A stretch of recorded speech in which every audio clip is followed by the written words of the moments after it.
Hey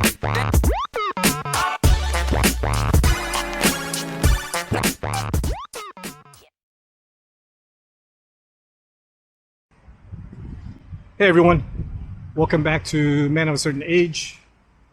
It's Thursday morning. I just dropped off my youngest son at school and I'm going to talk as I walk. You're probably here to see what happened from my first triathlon that happened a couple of days ago. TLDR, I finished, but I didn't hit my time goal. In fact, my final time was pretty awful in some pretty brutal conditions on race day. So first, I'm going to show you some clips from the race.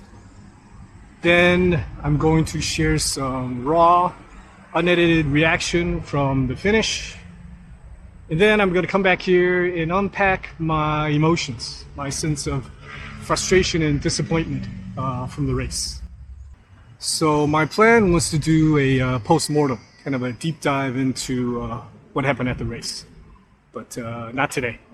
Today is all about the feels. So here we go with the race itself, and I'll be right back after that.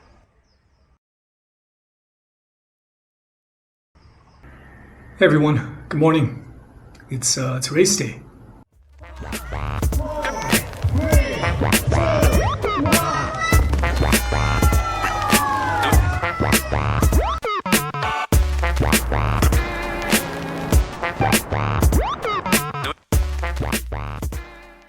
Oh, the run was bad. It's so hot. I'm just not acclimated. But I'm gonna finish. Got my victory dance ready. Oh, not really a victory. Finish dance.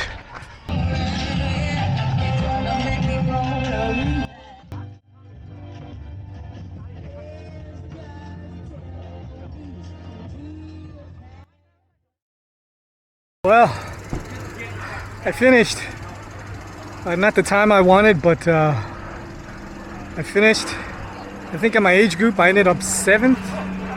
Not bad for my first triathlon. Didn't quite hit my time goal, but still proud of what I did. Overall, I think it went okay. What really made it tough was it was really hot. Yesterday, the longer distances, they had overcast skies, light rain, like 24, 25 degrees. So it was really nice. Today, it was just sunny from the start. It was hot, humid. I wouldn't be surprised if it got over 32, 33 degrees and it's really humid. No cloud cover at all. So in the swim part, I got a really good start. I started cramping up about 3/4 of the way through. I think what happened was I was doing fine, but I got caught up in traffic. We caught the group in front of us, so I had to stop. That broke my rhythm, so I had to swim like breaststroke for a little while. I think completely broke my rhythm. My left hamstring started cramping up, so that I went for a little bit. Then I was okay. Then when we were getting out of the water again, there was traffic. I did breaststroke for a little while. My right hamstring started cramping up. And then the transition from the swim to the bike area, it was literally like a 1 kilometer run. So that was really tough. I practiced for the bike run brick, but at the swim run brick. The bike was good. I think I did a really good bike ride. I feel really good about my bike ride.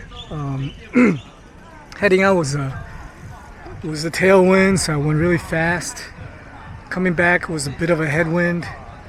It felt okay until about the last 5 kilometers or so, then I started losing steam. The run transition I did okay, but I felt terrible on the run. I just couldn't run. It was so hot. And I drank as much as I could. I fueled okay. It was just way too hot. Actually, around 2 kilometers, I thought about stopping because I just felt miserable. But I kept with it. Went to the first, aid station. I just threw a bunch of water on me, drank a lot of water, got some ice. Felt better and better. Actually, I got stronger as the run went on. By about the 4th kilometer, I felt a lot stronger. I'll look at my splits a little later, but just looking at my watch, I think I actually got stronger and faster as I went along. But I think the main culprit was just the weather. I've never trained in this kind of weather this year. You know, if you remember my first video, my first brick run, I was in long sleeve and tights just 5 weeks ago. You know, temperature was in the high teens and low 20s, and now, you know, this weather. No excuses, but you know, I just couldn't get acclimated. One eternity later. So, like I said, no numbers today. Instead, I'm going to get a bit philosophical about my race results. Let's go back to the end of the race on Sunday. Physically, you know, I wasn't doing very well. I was suffering from some classic heat exhaustion symptoms like cramps, nausea, dizziness. Emotionally, yeah, there was a sense of relief. I got a bunch of congratulations from friends and family. But damn it, you know, I didn't do this for the participation medal. I approached it as a competitive endeavor. With the 3:32 time, which was ass slow, and missing my time goals, honestly, I was feeling a sense of frustration and disappointment, and yeah, a little bit of embarrassment. And I still feel that way, even after a few days of trying to get some perspective. So those are the emotions that I want to try to unpack. I think there's something interesting in there. I think there are 2 levels to this. The first level is that obviously I had a bad day. I think every athlete knows what it feels like to not perform up to expectations. That's part of sports. Here's what fellow man of a certain age, Steve Kerr, had to say after his Golden State Warriors got bounced from the NBA playoffs last week. It's so emotional. It's you know, the highs and lows of this business are incredible. That's why we're all kind of addicted to it. You can't find this anywhere else in life. I know I can't. And you have to absorb the lows. We've been really blessed here with amazing players and, you know, multiple championships and finals appearances and the highest of highs. And this is the flip side. This is life. This is how it works. You don't get to stay on top forever. So I've been involved in competitive sports since going back to high school and well into my adult life. I've worked in professional esports, and I find that I hate losing more than I like the highs of winning. It's not so much the highs, but the lows that really stick with you in your psyche. It's not always a healthy thing. Obviously, I can't control the weather. At this age, I should know that you know, there's no angel looking out for me over my shoulder, that the gods can be wanted and cruel. Okay, I'm not going to get all Shakespeare, but the simple fact of the matter is everyone suffered in the same conditions on race day. So, you know, in relative terms, 3:32 might be okay.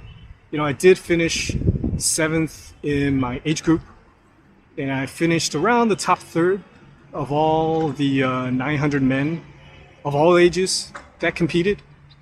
So, should I feel satisfied with that? I guess I should take some comfort and satisfaction from that.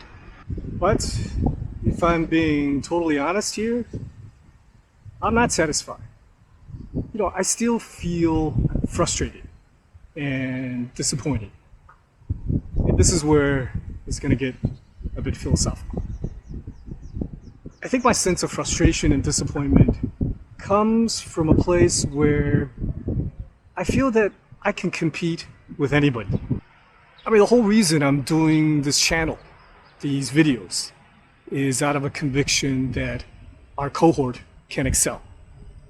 that we can excel at our jobs, as husbands and fathers, and yeah, in sports. And not just excel, that we can continue to improve, that the best versions of ourselves is yet to come. But what if it's not true? Here's what Charles Barkley has to say about that.